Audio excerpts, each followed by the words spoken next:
choose to be self-evident that all men are created equal. Inherently and historically opposed to secret societies, to secret oaths, and to secret proceedings. It's quite plain, sir, that Herr Hitler could not admit defeat in his air attack on Great Britain without sustaining most serious... The United States of America was suddenly and deliberately attacked by naval and air forces of the empire. Mr. Gorbachev, tear down this wall.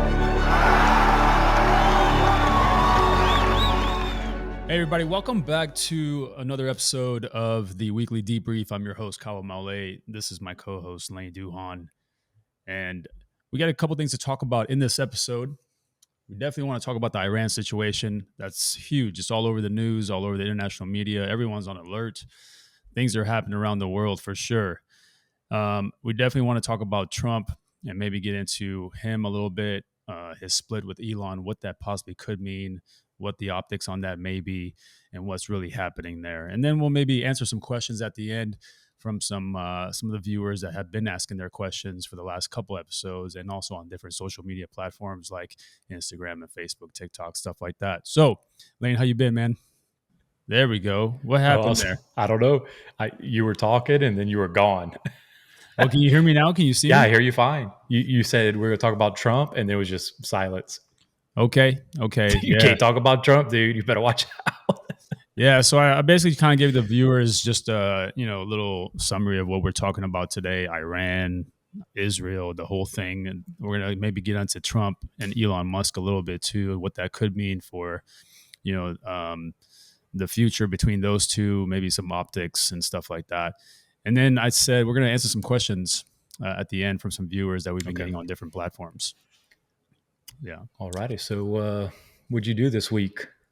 I see you're not at your house. Nope, another hotel. But look, I got a fireplace. That's when you know it's an old school hotel if it's got a fireplace. Bro, I got a fireplace. I got 60 minutes on this fireplace. We gotta get going. It's gonna turn off. I have to get up and turn it back on. Yeah, that's it'll tell the audience about what time of night we're recording right now. Yeah, it's a little late, guys. But it's been a good week, man. I've been in Ohio this week. I came here for OTOA, which is the Ohio Tactical Officers Association. This is my second year out here teaching Ohio SWAT guys. It's not just from Ohio. They're from Michigan, too, some of the neighboring states. They come out here. They get all kinds of classes the whole week. My class this year was the same as last year, which was Pistol and Rifle Performance 1. They got a lot of benefit from that last year. So the leadership of the association asked me to teach it again this year. But next year, I get to pick a different curriculum. I want to do some more stuff on the move, maybe some night vision classes. But it's been a good week, man. I've been out here in Ohio in Sandusky at the Kalahari Resort. It's been a good time, familiar faces. But getting ready to leave tomorrow, fly back to Houston tomorrow, and then I'll have a couple weeks to myself before I actually come out to see you in Nashville. The old Nashville. My old stomping grounds. How do you like Nashville? I enjoy it. I think we're in the East Nashville area. I travel a decent amount for work, so being there is convenient for the airport. I tell people all the time, East Nashville has everything that you could possibly want. The restaurants are great. The dive bar scene, if that's something you do, live music entertainment is great. You're 12 to 15 minutes from downtown, if not less, during the weekends because there's not that much traffic down here. I think the only thing it's missing is a supermarket, but just outside of, when I say East Nashville, your imports will call the proper East Nashville, call it a peninsula almost, around surrounded by the river and the bodies of water. The locals call East Nashville everything, including Madison and everything on the other side, by Inglewood, the Grand Ole Opry and stuff. So, I think that's the only thing we're missing is a supermarket, but that's still, again, 15 minutes away at max. But it has everything that you could imagine. Yeah, and you're not going to be there for much longer, so I'm definitely going to come down and see you. And we'll go hang out a little bit. I think our buddy Greg's coming down, and so it'll be a good little reunion. Last time we saw each other was last year, right? Yeah, October, I think. Yeah, October.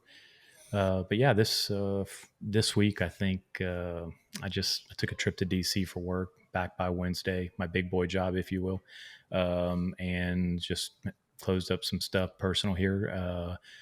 I was prior to us hitting the record button. I was telling Gal I've had to learn how to navigate the social media sphere on uploading videos and editing videos for shorts and things like that. So it's kept me busy this week because I have no idea what I'm doing. Bro, but you're hopefully killing they're it. not too bad. No, you're killing it. I mean, he's got the short game down. Like, he's posting all the time. We're actually doing pretty well on social media. Our first video was sitting at what, Lane? A couple thousand views. I just checked our YouTube, or actually the podcast itself on YouTube is at almost 3,000 iTunes. I'd say that's pretty good for a That's first not bad at all. on a new channel. I thought we You were know? going to get like 10. Yeah, seriously. Yeah. 3,000 views is pretty good. So we're doing good. We're doing something right, guys. So we appreciate you guys tuning in for this episode. We definitely have a lot to talk about.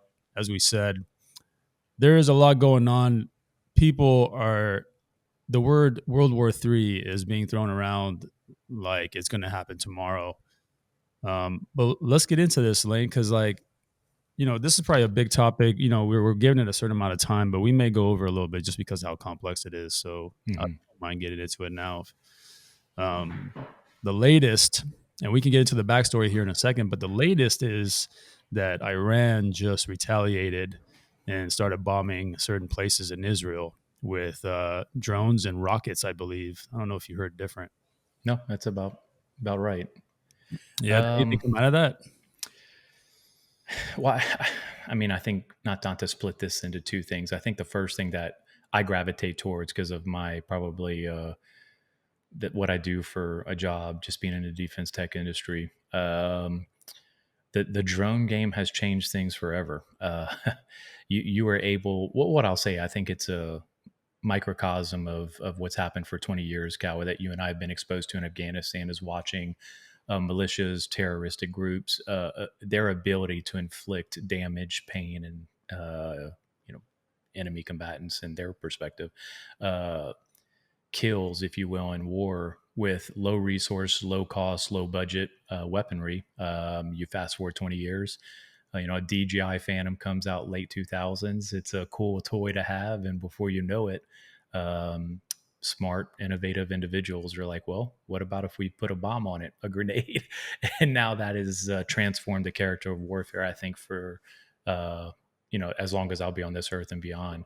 But just watching what Israel's initial attack on Iran, it wasn't just airstrikes. There were some drones there also.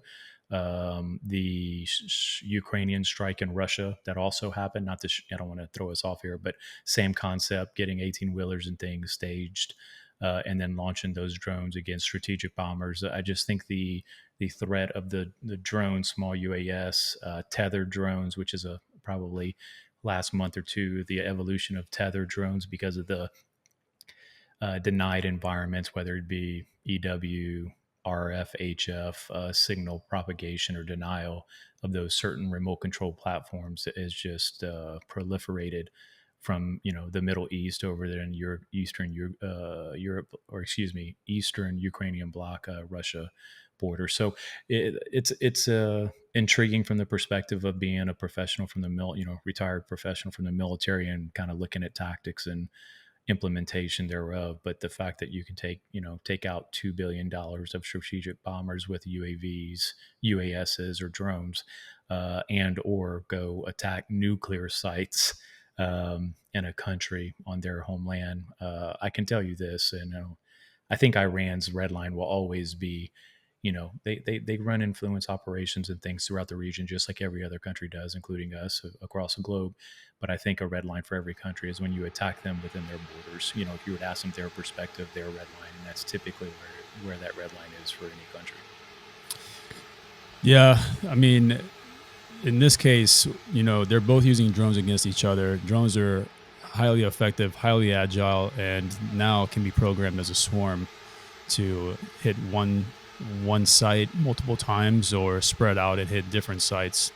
I just read that the fatalities in Tel Aviv from the retaliation has been one civilian killed. Apparently some woman got killed. But roughly about 70 people are injured. Now, on the Iran side, however, there are bigger numbers from Israel's attack. They report roughly 78 killed and 330 people injured. Some of those reports go up to like over 104 people killed and over 400 people injured. So definitely a lot more damage on the Iranian side of casualties. But Israel didn't just strike Iranian military bases or government offices. They actually went after residential areas of high officials, as in generals. And in fact, I think they targeted 5 generals. And from what I heard last, I believe 3 or 4 of them got killed, and one is still alive. Yeah, I think that it's between 5 and 10 senior officials. And to your point, where drones were targeting specific windows and specific apartments or high rises, if you will, of those officials. I just read today that there was Mossad agents inside Iran who apparently put up signal jammers in some areas so that they wouldn't detect these drones that were coming in, or perhaps these rockets. But there was some kind of, basically they had operations on the ground to kind of help facilitate this attack and make sure that, it was undetected as much as possible, which I think Israel probably did a good job of that. I mean, they got Mossad doing all kinds of crazy stuff. So, and I'm not saying that Iran doesn't have their agents inside Israel. I just find that a little harder to believe, just because of how strict Israel is with their entry and immigration and getting into the country. But I'm sure there's probably still Iranian agents, operating in Israel. So then what do you think is like the bigger picture here? So Israel attacks Iran because Iran is the bad guy, and Iran's trying to wipe Israel off the face of the earth. That's the narrative. Iran definitely doesn't like Israel, and we know that Iran uses proxies like Hezbollah and Hamas to help fight Israel. And like there's so many layers to that. I don't even know kind of where to begin. But what do you think is going to happen next? So they both attack each other. Now what? Well, I think that's the golden question, right? When does it stop? Like, what escalatory action? What point? When do other people get involved? When those things start to take place is when it gets super dynamic, super fragile in terms of stabilization in the region. Every country has an ally. Everyone has their allies. Everyone's got a part to play. And when it's two nations like that doing what they're doing right now, there was a report that came out earlier that the United States is assisting in the defense of Israel. So when you see that get reported, I would expect in the next 12 to 24 hour news cycle that China, Korea, Russia, or someone is assisting Iran in defense. So it's typically escalatory in nature, and hopefully we don't get to that point, because despite my opinions and differences with a myriad of topics in this world, the last thing I want to see is the American flag that's on your hat, get on a plane and then have to go get involved in something that I don't think we should have anything to do. I agree. I think the majority of Americans agree that we don't want to get involved in this war. I mean, we are directly already involved in this war because I think I read an article the other day that Israel reported or logged their 400th airplane that came into Israel from the U.S. with munitions, bombs, ammo, everything else. 400th airplane they logged. That is an insane amount of munitions and explosives and other stuff to do a lot of death and carnage with. But I think that if we can just kind of somehow stay out of this, as like you said, keep our troops out of this, we don't need Americans on the ground anywhere near Iran. It just doesn't make sense. This isn't like Afghanistan where we have somebody to link up with, So I think as far as troops on the ground, that could be months out. It could be 1 month out. It could be, several months out. It could hopefully never happen. I think this is still going to be a indirect style of warfare where it's going to be rockets after rockets. Who knows what Hezbollah is going to do? Who knows what Hamas is going to try to do? The Houthis, maybe the Houthis will join in. And so there's so many players here But obviously, we all hope that there's not a World War III, because the fear with World War III that we've always been associated with has been nuclear warfare, right? Everybody's always said, man, World War III is going to be nukes. Everyone's going to die. So I don't think that, as crazy as Netanyahu is and Israel, as offensive as they can get, I don't feel like Israel wants to nuke anybody. I don't feel like Iran wants to nuke anybody. Um, as far as people who are like, well, Iran wants to wipe Israel off the face of the earth, there's no benefit to doing that. If you really think about it strategically, there's no benefit to sending nukes to Israel, and Israel's just going to send nukes back. So that's a crazy measure to take, I feel like. But I feel like there are going to be more rockets incoming. I mean, Netanyahu already said that this is going to continue for days, and then he said this is going to continue for as long as they need to defend themselves, right? And so I guess, as far as, instead of speculating where this can go, that's anyone's guess. But I thought maybe we spend some time and I can brief maybe just some of the history of, between Iran and America, kind of like I posted on Instagram, but different platform here. I kind of maybe want to reshare that a little bit if we have time. Coward, before you go into that, because I just text you something, I want you to look at that as I say this.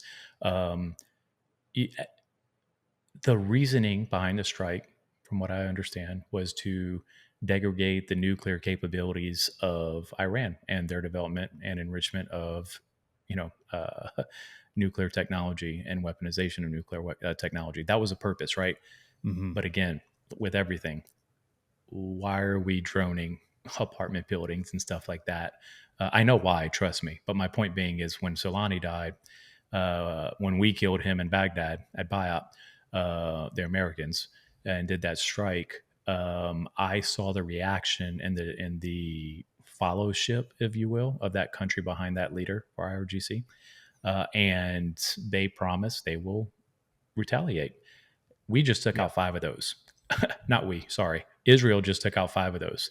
Yeah. That's problematic for the region. Iran is not stopping at what they just did over the last 48 hours. It's going to be something else. So, and when you say defend yourself, what's like, well, that's funny. It's like, if I punch Kawa in the face and he hits me back and I hit him a third time, then I can't say I defended myself when I hit him first. So that, and look, and I'll tell you this, I just do not think Israel does anything without prior coordination and some kind of communication with intent to the Americans. I mean, that whole beeper operation took 12 months.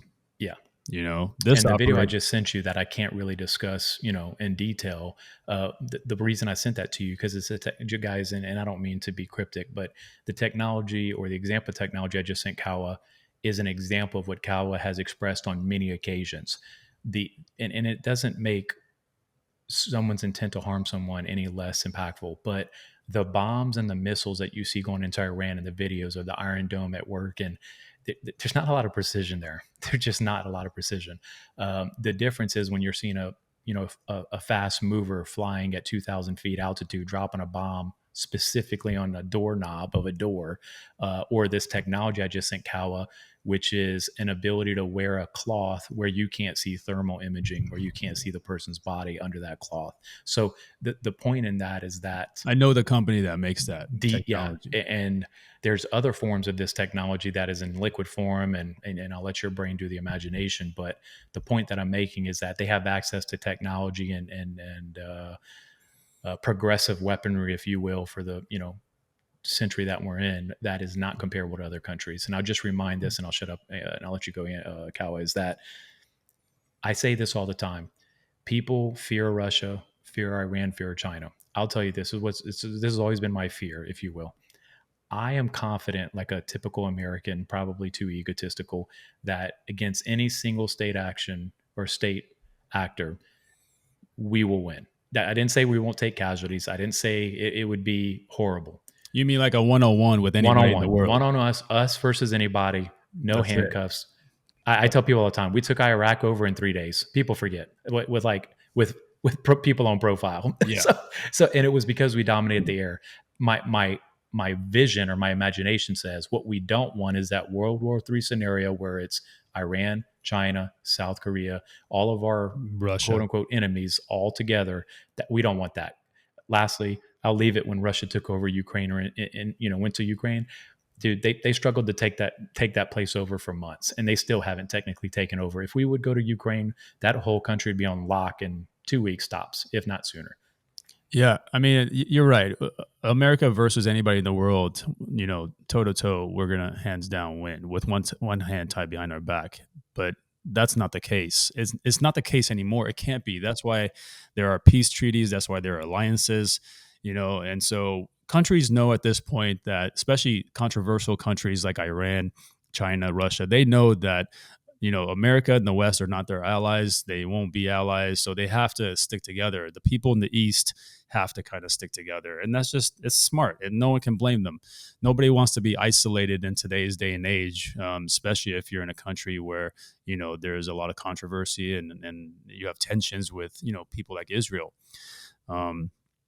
Yeah, I think definitely it's interesting to see, the timing of all this, because it's like, Israel's been saying for decades that Iran wants to wipe them off the face of the earth. So why now? Why now are they striking? It's not even like Iran did anything. It's one thing to say, well, Iran has proxies and this country has proxies, Lebanon and Yemen has the Houthis, but Israel has their own proxies.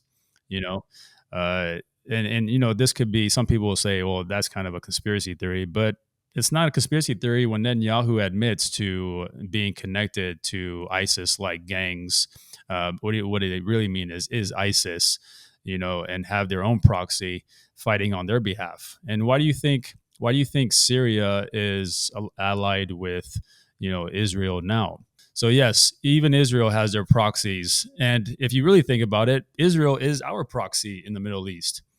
Israel does the things that we want to achieve. They are kind of our action arm in the Middle East.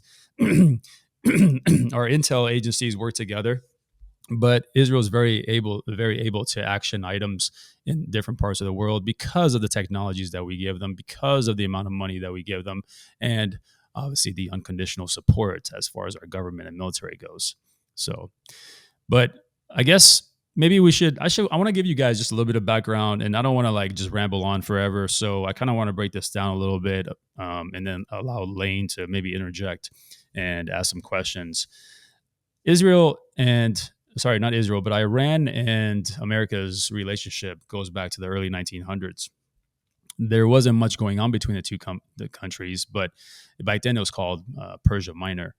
And as far as America and Iran were concerned, they were both neutral countries to each other. That all kind of changed when World War II broke out and the Brits attacked Iran and kind of took over their oil fields. Iran did their best for the next 10 years after World War II to regain and nationalize their oil. They even asked the U.S. for help. Prime Minister Mossadegh asked the U.S. for help to basically negotiate some kind of truce deal between them and Great Britain for them to nationalize their oil back. Well, that didn't happen. But what did happen 10 years later is a CIA staged coup where they overthrew Prime Minister Mossadegh, the Iranian people's elected leader, and they reinstalled the Shah. The Shah was somebody who ruled prior to Prime Minister Mossadegh, but the Shah was also very kind of westernized thinking and allied with the U.S. And basically, in a sense, we installed a puppet dictator in Iran to do our bidding. What he got in return was nuclear capabilities and a nuclear program. Other than obviously being the leader of Iran, the U.S. took advantage further by integrating and creating a nuclear program in Iran. That was in 1957. So 4 years after we put our puppet there, this guy, the Shah, says, yes, let's do a nuclear deal. It wasn't his idea, it was the U.S.'s, because the U.S. knew that we'll either give them a nuclear program we can control and influence and therefore have more leverage in the region, Or if the deal falls apart, then we could use that nuclear program to also say now these guys are creating nukes and enriching uranium, and they're doing it without us having any kind of insight or transparency. So therefore, this is now the beginning of the propagandization of Iran being a bad country and an evil country.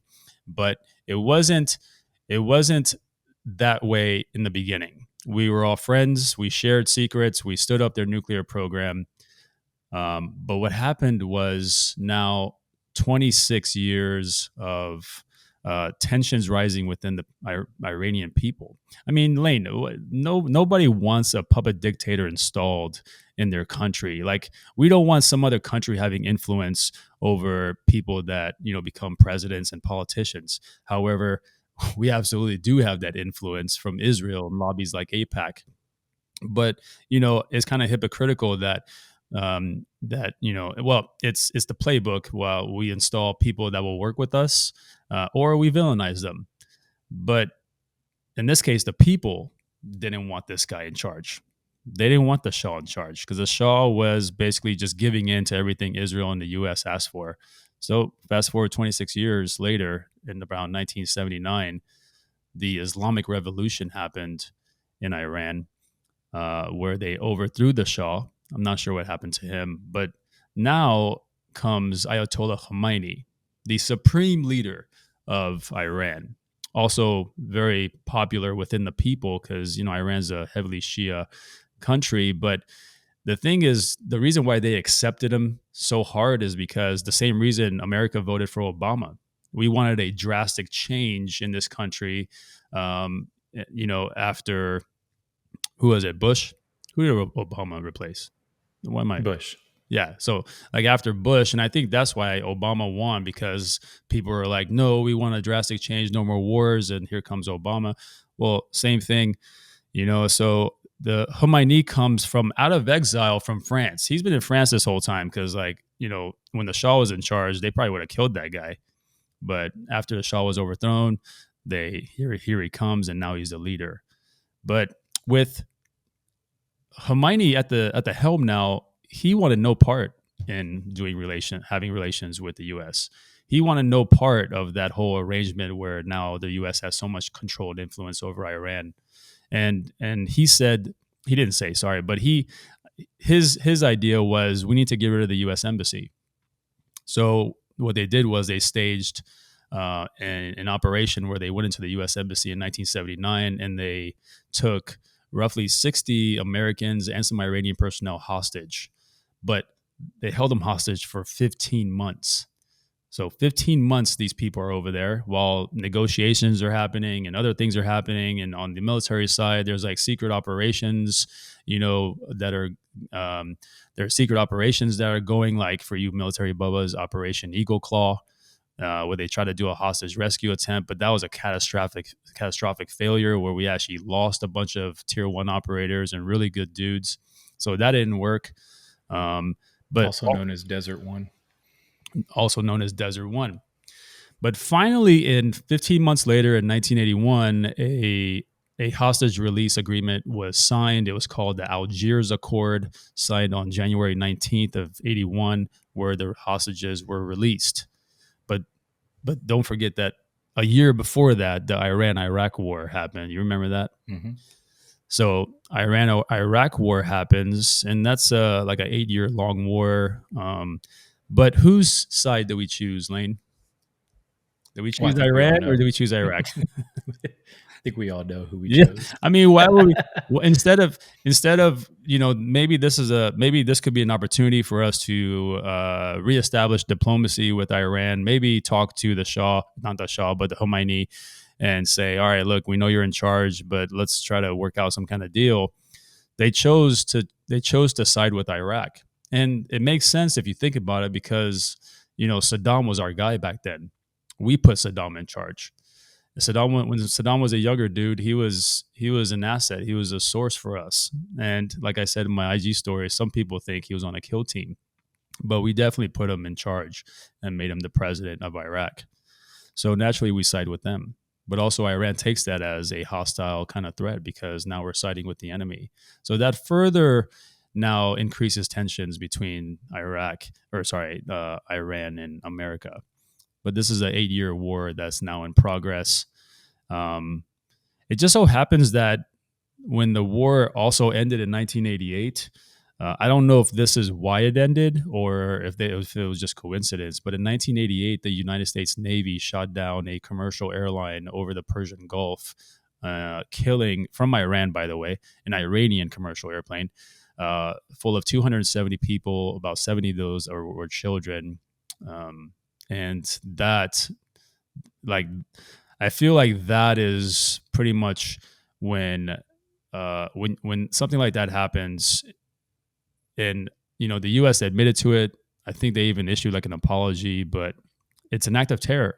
Like, I don't know, how would America take it if Iran, in this case, shot down a U.S. commercial airplane and killed 270 people? I think we would take that as an act of terrorism, hence an act of war. But Iran didn't do anything. They said, okay, cool, like that happened. It was an accident. We take your apology. We're not going to escalate or do anything about it, but it is kind of fucked up, right? So fast forward to about another 10, 15 years, and like in 2002, it was finally revealed that Iran had a secret nuclear program, right? It was revealed, like a secret nuclear program. But don't forget that 1957, the United States helped them create that program because we put our guy in place in the whole control thing.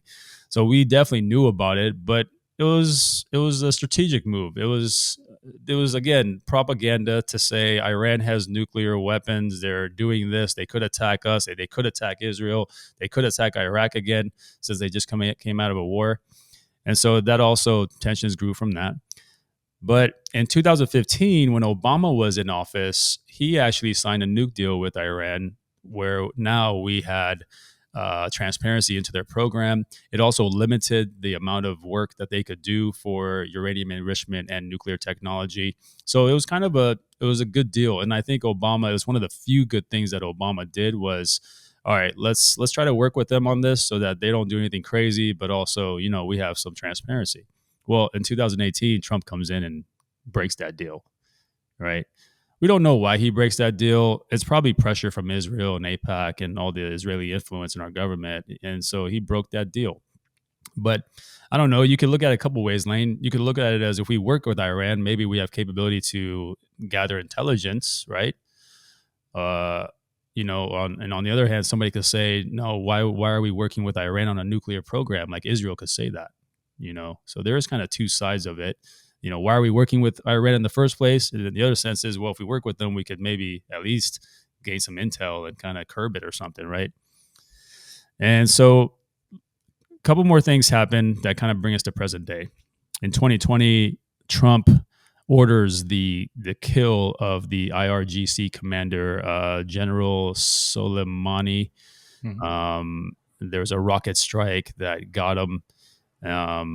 Trump boasts about it, but then Iran retaliates. I forget what they did though. They kind of retaliated. They put out to their people they were going to retaliate, and then they called the Iraqis and said, "Hey, we're about to strike this, and this.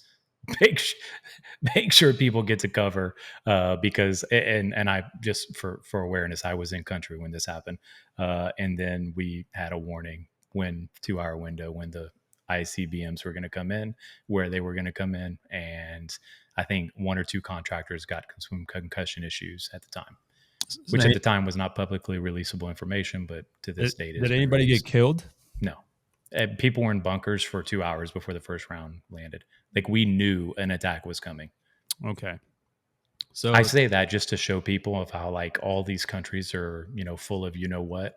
They have to just make sure their population thinks that they're doing X or Y, when the reality behind the scenes, it's just not as charged as it's an information operation. I need my populace to think that I won't stand for this. I will retaliate. And when I'm not just saying Iran, I'm saying we all do. Every country does it. Yeah. Yeah. Which then kind of brings us to current day. I mean, last year it was Well, I kind of skipped the whole Syria thing. When we were in Syria, the whole Syria war was a proxy fight, guys. We had troops on the ground, but they were SF guys training, our partner forces, host nation forces, whatever you want to call them. But at the end of the day, they were still proxies. They were a militia. So there's all these proxy militias fighting, and we're trying to take down Assad.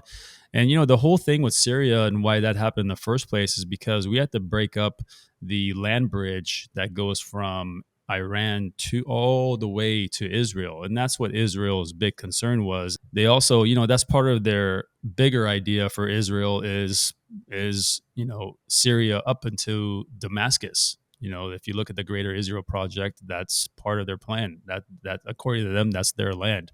So naturally, they are slowly just kind of encroaching on Syria, not just politically and through proxies and through this Jolani guy who's now the president of Syria, but he was an Al Qaeda terrorist last week with a $10 million bounty, bro.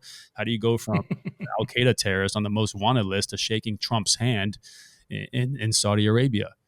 But but I did skip that. But anyway, so now moving on, then we had some like drones and stuff like that last year, but now we're at a place where Israel wants war and nobody else wants it. Iran didn't want it.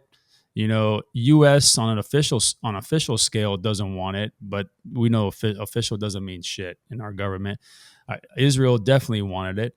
And, everybody else is just kind of preparing for it. Even though Trump said, hey, don't do this. Don't rocket them. I mean, at least to the public, he issues these statements. But I feel like behind closed doors, this man is fully aware of everything that's happening and also, providing support in the ways that we do. So that's a brief history, guys. Iran, we could have been just as allied with Iran like we are with Saudi Arabia, but like textbook playbook for us, we always have to do like some CIA coup somewhere to overthrow their leaders, install our own puppet leaders. I mean, we did it in Iraq, we did it in Afghanistan, we did it now in Syria. We did it in what's the other country? Oh, we did it in Somalia and Sudan. We did it in Nicaragua. We did it in Panama. I mean, we've done this playbook. We've done this for so long. Stage a coup, overthrow the leadership, install our own guy. Now he's working with us. Now we have control, right? But it's very clear that Israel wants war. Very clear. Well, I think real quick, Kawa, too, when I use the word simplify, I mean, for someone who doesn't follow this, or listeners out there that they're hearing this stuff for the first time or the topic, I will tell you something about. I don't know all the history in the Middle East, but I know them. I know our country and I know our history.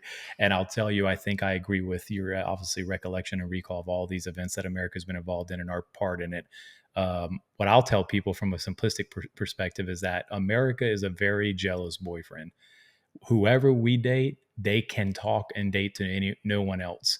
Whoever America's dating, they want to be able to still talk to other people and do what they want. So I'm obviously oversimplifying foreign relations and diplomacy, if you will. Again, that diplomacy is an American word that we throw out there to tie all of our actions in a bow tie. We're trying to stabilize the region. We're trying to get rid of bad leaders, and everything that those countries do are trying to hurt people, trying to kill people. I'm only saying it this way to show you guys how information, how it's communicated, how it's received is the difference between, well, what we do is because we're trying to do it for the betterment of the world. What they do is they're trying to destabilize. But if you go into their country, their culture, their background, their history, they're saying the same thing in an inverse relationship, right? So, for people that don't follow this topic, don't understand the history, and if you follow Cal on his socials, he talks about this stuff. He's passionate about it. He's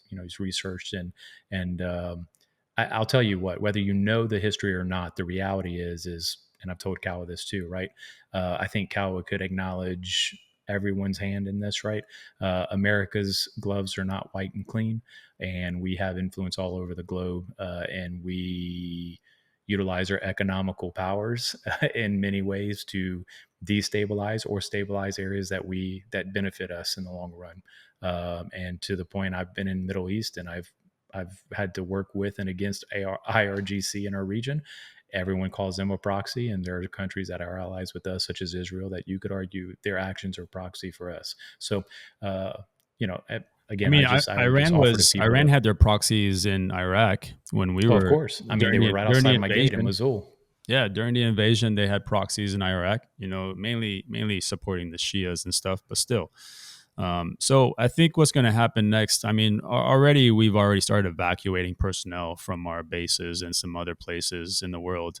Also, I read a report today that global oil prices have surged, give or take 5%, or I should say, give or take a few percents, but they're saying 5%.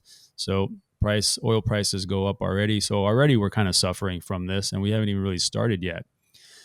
What could happen, though, and I think we should kind of maybe wrap this up with some theories of what could happen is if we get into a war with Iran, this is not going to be like on one front. This is going to be on multiple fronts because, while Iran is kind of connected to Palestine and Lebanon and these other countries, they are very much in their own area. And so we're going to have to fight them in a way where we have to prepare for Russia and China to get involved. So that's multiple fronts on its own. But then now imagine if, Hezbollah really ramps it up. Imagine now if the Houthis get involved. Imagine now if Hamas somehow gets more capabilities, now you have coordinated attacks. Those guys are a lot closer to Israel than Iran is, and they can still do a lot of damage. As we've seen, the Houthis have been very effective in their strategy and tactics against Israel. And Hezbollah has been very effective on the ground invasion that happened. What was it, earlier this year or late last year? They've also been very effective. And so who knows, on a ground scale, Israel doesn't have the manpower nor the capability to go toe to toe with any of these people, let alone Iran. But we're definitely going to have their back. How much? Who knows? How, to what scale? Who knows? Troops on the ground in Russia, in China, in Iran. Very possible. Very possible. If the U.S. gets involved and this becomes a global war theater of war, then yeah, this is basically World War III, and then who knows where it goes from there. That's at least my kind of assessment. Well, and not to bring it back to Trump, but if I try not to defend or support or, I'll tell you this, this is just personal belief. I do not think Trump wants war. I think he has been very consistent on that. I'm at least publicly. Now, does he support things? I'm not arguing that, and I'm not trying to speak in absolutes. What I will say is I don't think under his current administration. Now, are there people within his administration that can influence that? Absolutely. Is Lindsey Graham an idiot? Absolutely. Are there people like Ben Shapiro on his talk show saying, go to war, Israel's our ally, go, go, go? Hey, Ben, calm down. You live in South Florida. You're worth millions of dollars, and you're about 5'8" on a good day and 120 pounds. You're not going to war, nor are your children. So shut up about sending Americans to war. From me to you, respectfully.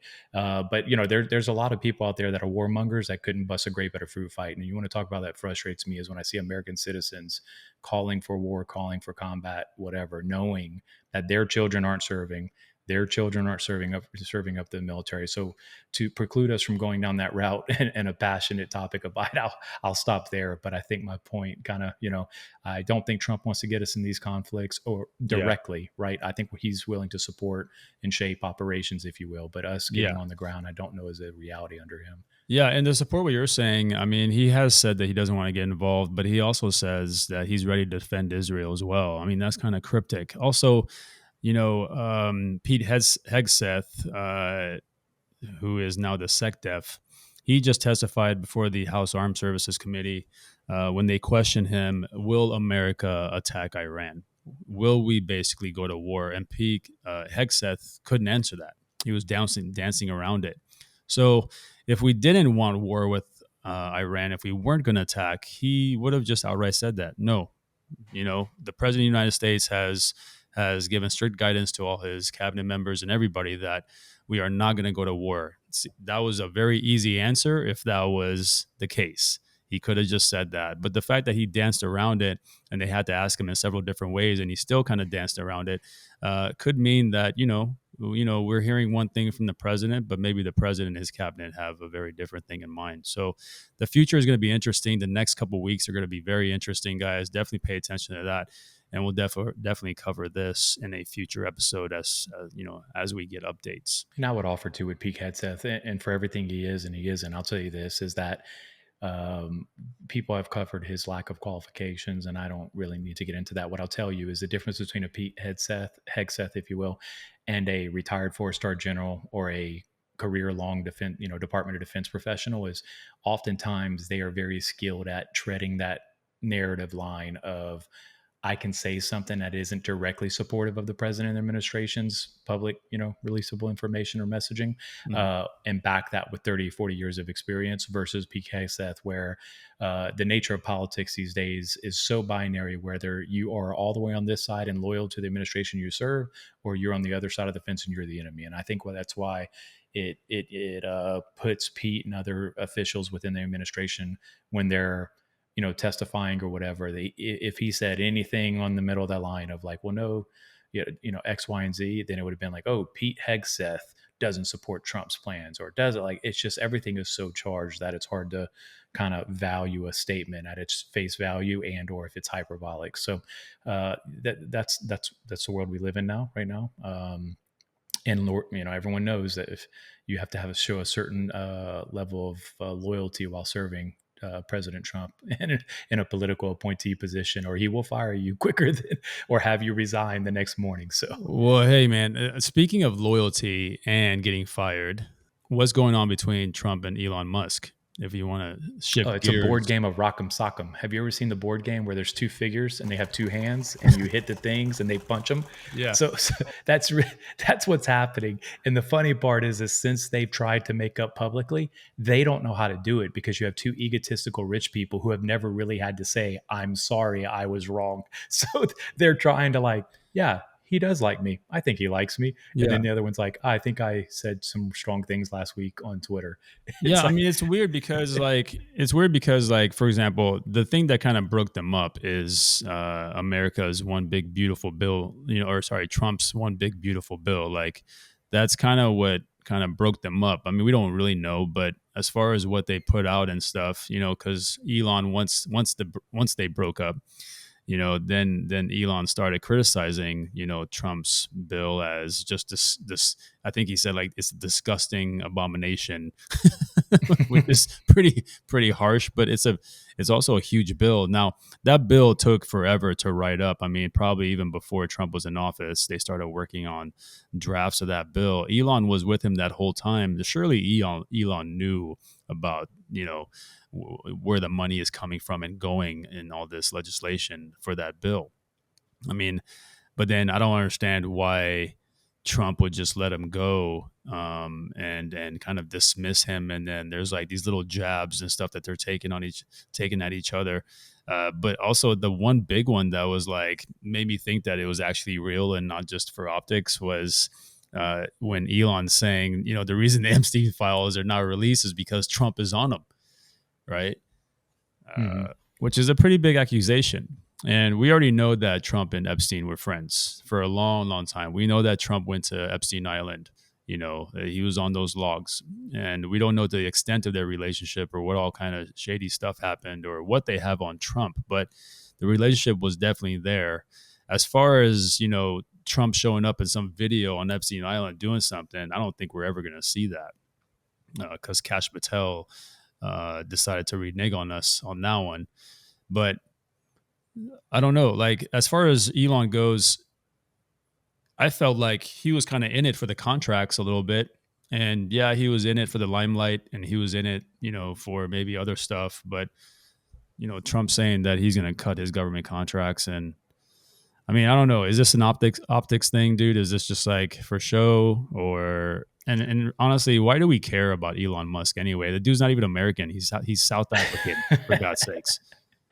Well, a few things is, and not to play semantics or dissect your words, but I will say is that at the end of the day, anyone who's well read on this or at least follows it intimately knows that Trump didn't get rid of Elon. His special government status was up and he was literally templated to leave all along. Now, could he have been extended? Absolutely could have been. However, that I mean, whether you agree with it or not, those are just the facts. I think his time was coming up. I think that it is outside of Vivek Ramaswamy bowing out and wanting to run for Ohio governor. If that was the compelling reason he got out of the picture, so be it. I can see he wanted to focus on Ohio. But when he left and the way he left off of the Doge effort, I something right there told me something was off. Either too many sharks in the room, or he had a true vision of cutting everything out and realized he wouldn't be able to do it, or Elon and him were just two executives that can't be in the same room together and defer to the other. So I say all that to say that Elon was already out the door. I think at some point at the end of the day, Elon's in charge of companies and they have investors and they're tied to money. And I think that I don't know how he's in charge of companies, bro. That dude acts like he doesn't, run shit. But I know. But I think what the first thing that hit me, I was like, something about this is not authentic. Is this the social retransition back to Elon, the cool, progressive green energy guy? Like, him and Trump got in an argument. Now he's normal again. Or is this an authentic breakup, disagreement, whatever? I do think it became real authentic or felt authentic when he said that Trump is in Epstein files on Twitter. So, I thought I was like, oh, wow, we're doing that now. So, but then he's backtracked that and said the next week, which means is typically an indication, allegedly, that he may or may not have been on ketamine, that he's known for being on. So what? I just feel like, oh yeah, Elon's a well-known ketamine user. Allegedly. I didn't know that. I got to make sure I say allegedly. That man will break me with 2 court dates and his lawyers. But I say allegedly because obviously those comments were so hyperbolic and extreme. Not saying they're not true. Could be true, given the circles that Trump ran around with during those days. But I just think that was very strong for a person to go on Twitter and say that was why they haven't been released. And I will say Kash Patel and Bongino has been real shaky the last few weeks during interviews. So real quick for your reference in terms of bills. So this big, beautiful bill that they're calling the huge bill is for $1.2 trillion. The largest bill Biden passed was $1.9 trillion. So as much as people like to be a prisoner of the moment and go, and look, I'm not saying $1.2 trillion is any better. I'm not saying, I'm just saying for reference, people are making this big, beautiful bill. It's irresponsible spending X, Y, and Z. It's still $8 trillion less than the bill that was passed in 2021 or 2022 by the Biden administration. Well, speaking of a lot of money, I mean, Trump also got a lot of money from Elon. About something short of 300 million, right? It was like 288 million or something he got. Yeah, I saw. I remember the campaigns were running. They were saying how Trump is the man. He has all the billionaires. Yet it's statistically not the case.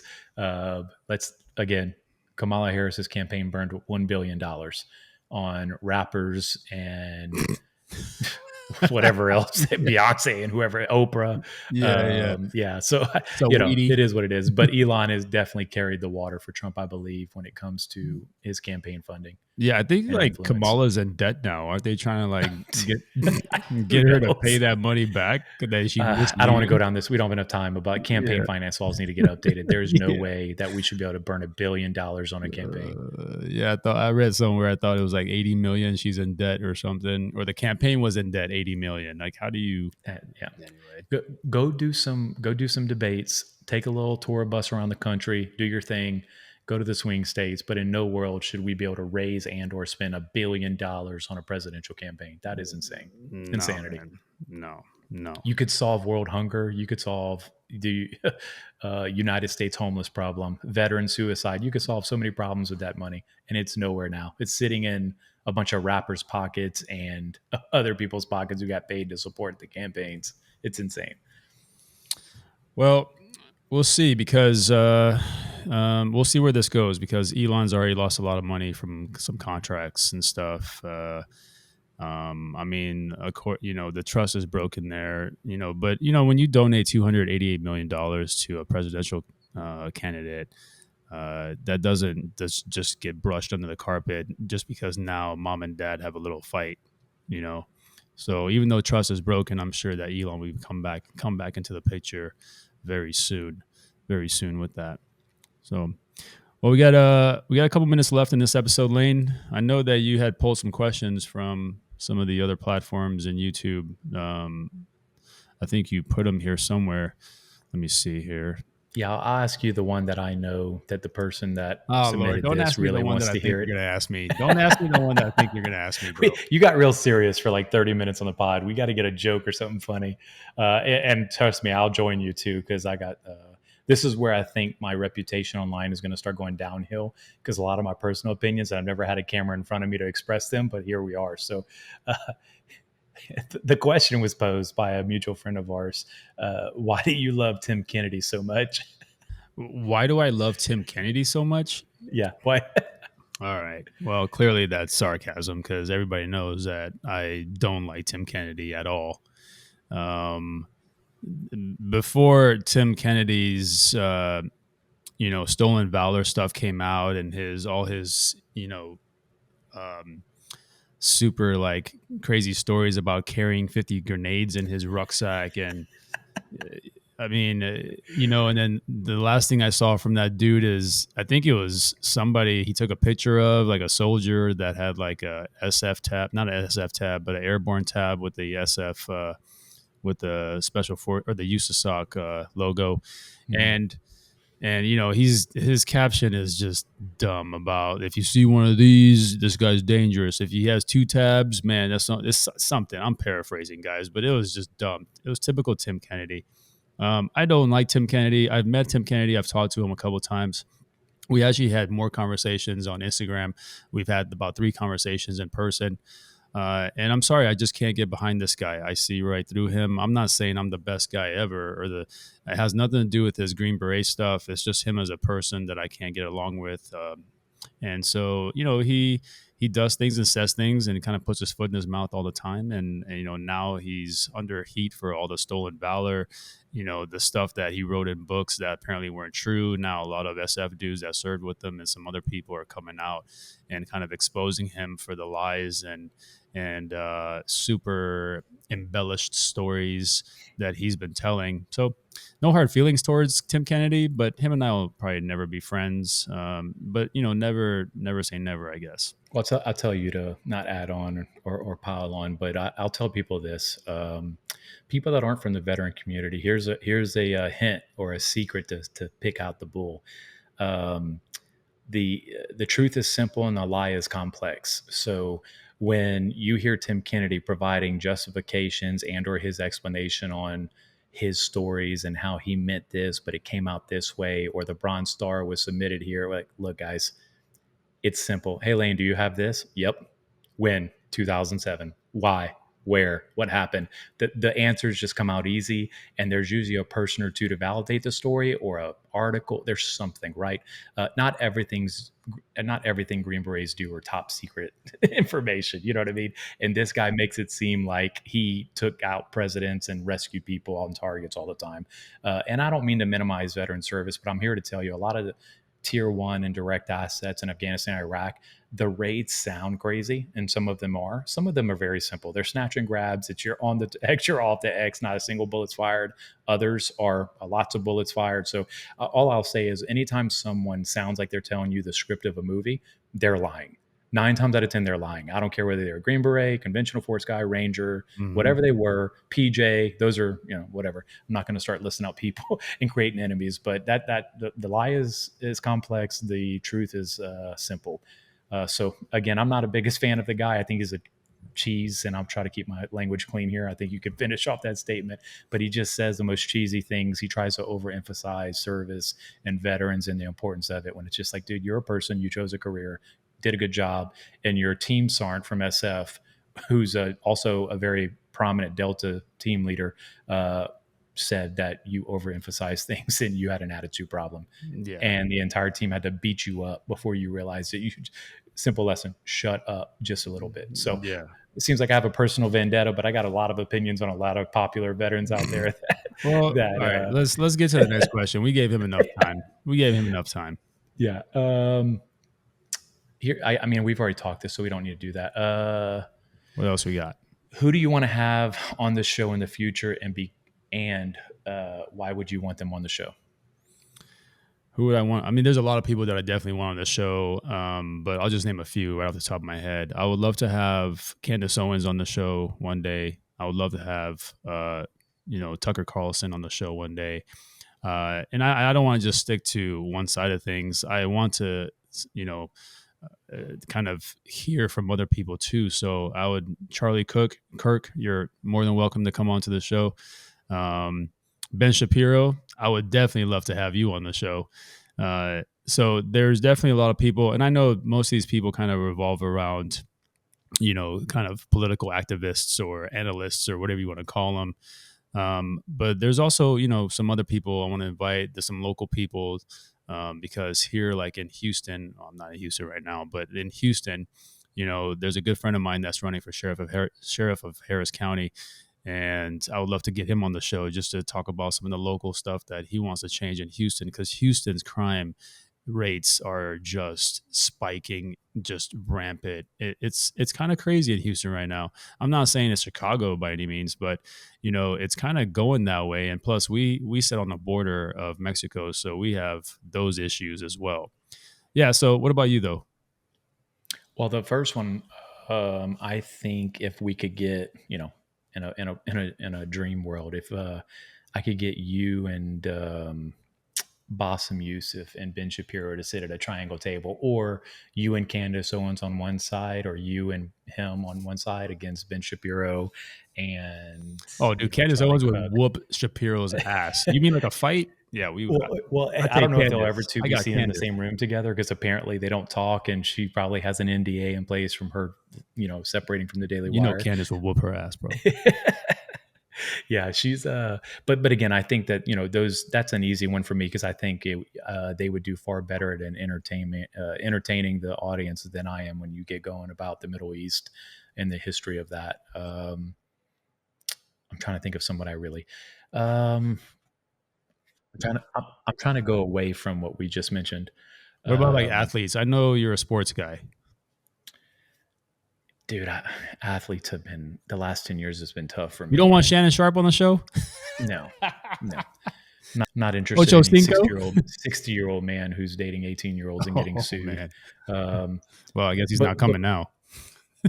For some reason, now that I'm just sitting here thinking about it, I think Matthew McConaughey, I don't know why he's like sticking out in my head. Okay. I think it'd be people who are down to earth. I would really like to meet Joe Rogan, to shake his hand and just tell him I respect him. Not because of his fame, because of his balanced approach. Once you get to Austin, dude, we should definitely hit up his comedy club. Dude, I mean, I see videos from that, the Mothership, I think it's called. Mothership. But the one thing that I can't remember her name, she's an African-American comedian, female type, and she talked about Joe Rogan. And Shannon Sharp asked her, like, what, you and Joe Rogan friends? And she said, when I was at my lowest, he was the one that just called out of nowhere. And there's multiple stories of Joe Rogan helping people out unsolicited and just, good intentions. So I just think he's a good human. I think outside of people's opinions on his podcast, I just think him, the person, is what you see is what you get. I don't think that's a different man behind a closed door. So I'm sure I'll get flamed in the comments for being a fan of Joe Rogan, but it is what it is. Hey, I like Joe Rogan. Y'all can flame me too. I got one more question for you real quick, Kyle, before we get out of here. It's from one of your younger audience members. It's one of our friends' children. So shout out to Cy, big fan of ours. They listen to our podcast on their summer trip. Hybrid glass. What is your favorite gun you've ever shot, Kawa? That's a good one for you. My favorite. You've only shot a couple thousand of weapons. Man, I was going to say that's a tough one. I've shot some really amazing stuff. My favorite weapon. I guess my favorite rifle is my Cobalt Kinetics Gladius. It's a 12.5-inch mid-length gas system, fixed. I don't like the adjustable gas blocks for when I run suppressors. I also run their scrambler on there. And then I got it set up the way I want it. It's a laser beam. It's fun to shoot. Very soft recoil, super lightweight weapon. In fact, this week when I was teaching here in Ohio, I let the SWAT guys shoot the gun because I was like, you guys need to shoot this, man. If you're looking for new guns for the agency, shoot this. They picked it up and they're like, holy crap, bro, how's this so light with all this furniture on here? Because I got a LA5 on there. I got a Surefire 600 that's not very light. I got the dual pad, the dual pressure pad, and I got the hand stop. And so it looks like it's heavy, but when you pick it up, it's super lightweight. And dude, they love it. So that's my all-time favorite rifle, and that's the one I'm gonna run till it falls apart. My favorite pistol, um, different categories. Like a full-size pistol, I love my Staccato XC. It's my competition gun. It's the one I teach all my performance courses with. It's the one I train with the most because I want to get into competition too. But my favorite carry gun is this new kind of custom 365 that I picked up. It's not from SIG, although it is a SIG platform. It's a SIG template, I should say, but it's a Shallow Tech 365 Flex. And the reason I say Flex is because it's a modular system. It's all metal body, but you can choose like the slide length versus the grip size, and you can kind of plug and play a little bit. But it's an all metal full size gun, not a full size gun. It's a compact. Sorry, about the same dimensions as the Glock 19. I got a red dot on there and a flashlight. That's my carry gun. I carry that everywhere. In fact, it's in the bedroom right now. So I always carry like 3 guns on me. When I'm traveling, it's my teaching guns and then my carry gun. But that's it. Shout out to Cobalt. Shout out to Shallow Tech. Shout out to Staccato for making awesome products. What about you, Lane? What's the coolest gun you shot? I mean, outside of your typical Army weaponry, I think I enjoy a long range shooting, which is I don't know, Cal. I haven't really talked to you about it if you do a lot of that, but just my time in LERS and a few scout platoons and stuff. It was just typically the M24, which is just a sniper rifle. Classic. It's I always tell people this: just learning how to zero a sniper rifle and understanding trajectory of a round and minute of angle and all those different things have always interested me, which is why I'm so horrible at shooting pistols, because the only time I've shot a pistol or worn a pistol is when I'm deployed and I'm going to the chow hall and I don't want to carry my rifle. So take that for what it is, which is the opposite of what Kawa does. But that's me being a little bit of transparent. I can appreciate that. I like long guns. It's just I don't shoot guns often. You know that. I have a few pistols in my house, and that's the extent of that. I would offer someone, don't come in my house. You ain't going to have a good day. I don't need to be Kawa to do some damage. Well, I appreciate the long gun game, precision shooting and sniping, as we say in the military, but it's just not something that I got into when I was in special forces. I was more of a, let me kick the door down, shoot people in the face type of guy. I wasn't a belly fighter. Plus, I didn't want to sit there and crawl through the woods for 8 hours just to get 100 meters and then piss on myself because there's no bathrooms and I'm in a ghillie suit in 105-degree North Carolina weather. No thanks, bro.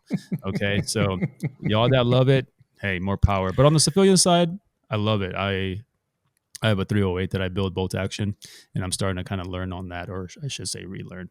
Well, that's episode 3, I think.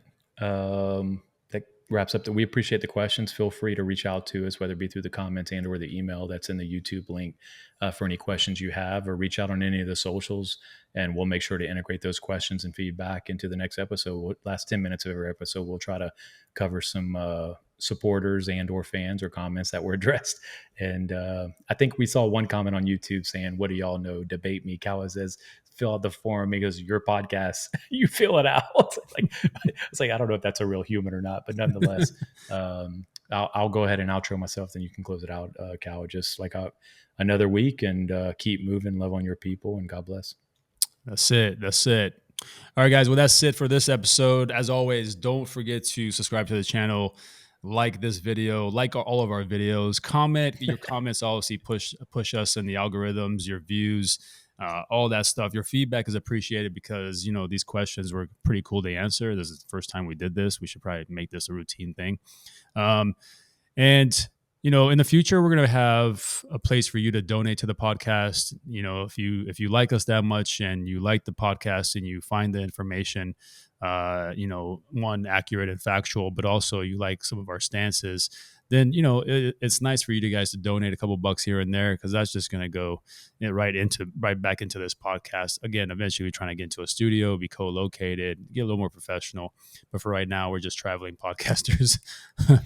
Otherwise, we did create a TikTok. We have an Instagram. We have a Facebook. What else do we have, Lane? I don't know if we have a Facebook. We have a YouTube, Oh, Instagram, okay. TikTok, and that's it. So definitely go, follow us on Instagram as well, and TikTok. But you're going to see all our shorts there, guys. But thank you again for tuning into the full video here. We definitely appreciate you guys.